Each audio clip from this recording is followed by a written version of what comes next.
চলতেছে না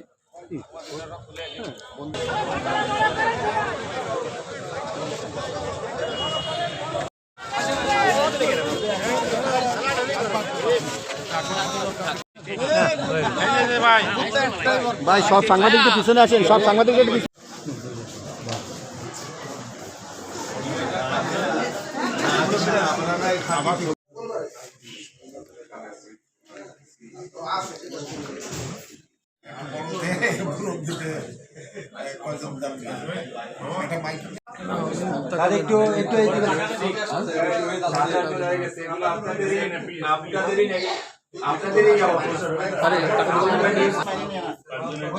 স্যার একটু এদিকে স্যার, ডিসি মহোদয় স্যার এদিকে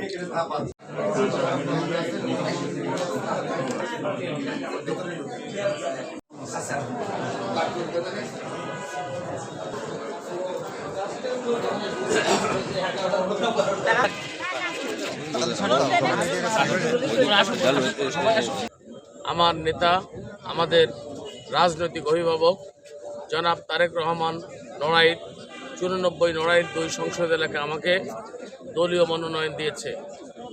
আমরা যারা রাজপথে ছিলাম, নড়াইল জেলা বিএনপি, নড়াইলের সাধারণ মানুষ, সকল ভোটারদের প্রতি আমার আহ্বান, আগামী দিনের আধুনিক নড়াইল গড়ার ক্ষেত্রে আপনারা আমাকে সাহায্য করবেন। ইনশাল্লাহ নড়াইলবাসীর প্রত্যাশা পূরণ করার চেষ্টা করব। যত মেশিনারি আছে সেগুলো আগামীতে অর্থ বছরের মাধ্যমে বরাদ্দ করে লোকবল নিয়োগ করে আমি নড়াইল সদর হাসপাতালের পূর্ণাঙ্গ রূপ দিতে চাই। আমি চিন্তা করি নড়াইল একটি মেডিকেল কলেজ হওয়া দরকার। আমি যদি নির্বাচিত হতে পারি, আমি একটি মেডিকেল কলেজ করতে চাই। নড়াইলের মানুষের বেকারত্ব রয়েছে, সেই কারণে নড়াইলের মিঠেপুর এলাকায় পাটের বড় মোকাম রয়েছে, এই কারণে মিঠেপুর এলাকায় একটি জুট মিল করা যায় কিনা। আমরা নড়াইলের অবকাঠামোর পাশাপাশি আমরা নড়াইলের একটি বিশ্ববিদ্যালয় করতে চাই। আমরা লোহাগাড়ায়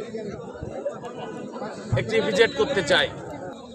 আমরা যদি নির্বাচিত হতে পারি, নড়াইল এবং লোহাগাড়া পৌরসভাকে আধুনিকতার ছোঁয়া দিতে চাই। আমাদের নড়াইলের যেসব সড়ক রয়েছে, বিশেষ করে লোহাগাড়া থেকে মহাজন হয়ে যে সড়কটি বর্ধে গেছে, মহাজন পয়েন্ট একটি ব্রিজ এবং এই রাস্তাকে প্রশস্তকরণ করতে চাই। আমরা যারা নড়াইলে রাজনীতি করি, আমি কোনো প্রতিহিংসাপরায়ণ রাজনীতি করতে চাই না। বিগত 17 বছর যে ঝামেলা হয়েছে, আমাদের পরে যে অন্যায় অত্যাচার হয়েছে, আমরা ভুলে নড়াইলের সকল মানুষকে নিয়ে আমরা একটি সুন্দর নড়াইল করতে চাই।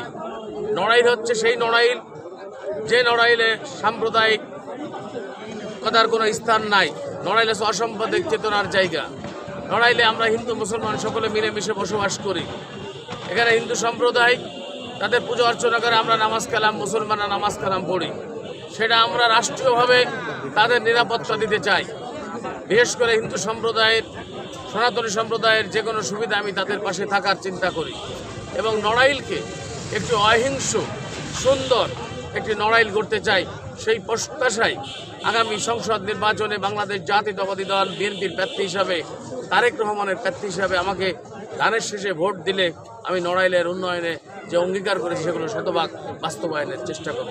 সকল আমি উড়ে আসে জোড়া ভাষা কোনো মানুষ নয়।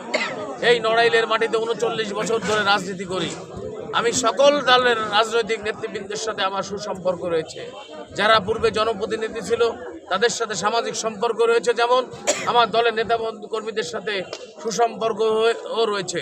আমরা ঐক্যবদ্ধভাবে ইনশাল্লাহ নড়াইল 2 নির্বাচনী এলাকা আমাদের আগামী দিনে রাষ্ট্রনায়ক তারেক রহমানকে ধানের শেষ প্রতীকে উপহার দিতে পারবো বলে আমি বিশ্বাস করি।